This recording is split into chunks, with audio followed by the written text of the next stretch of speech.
Gujarat bulletin ન્યૂઝમાં આપનું સ્વાગત છે। વડનગર તાલુકાના જગાપુરમાં પલ્સ પોલિયો અભિયાનનો પ્રારંભ।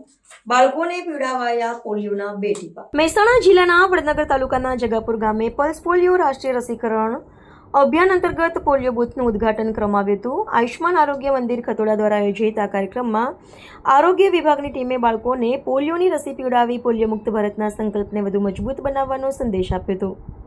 તારીખ 28 જૂન 2024ના રોજ જગાપુર ગામે આયુષ્માન આરોગ્ય મંદિર ખતોડા દ્વારા પલ્સ પોલિયો રાષ્ટ્રીય રસીકરણ અભિયાનનું આયોજન કરવામાં આવ્યું હતું।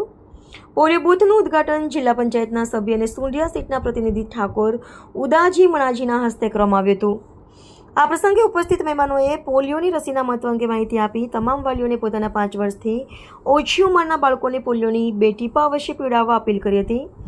અભિયાન દરમિયાન આરોગ્ય વિભાગની ટીમ દ્વારા બાળકોને પોલિયોની રસી પીવડાવવામાં આવી હતી તેમજ ગામમાં જનજાગૃતિ ફેલાવી કોઈપણ બાળક રસીકરણથી વંચિત ન રહે તેની ખાસ કાળજી રાખવામાં આવી હતી। કાર્યક્રમમાં કમ્યુનિટી હેલ્થ ઓફિસર, MPHW, આશા કાર્યકરો, આંગણવાડી કાર્યકરો તથા આરોગ્ય વિભાગના અન્ય કર્મચારીઓએ સક્રિય ભાગ લઈ અભિયાનને સફળ બનાવ્યું હતું।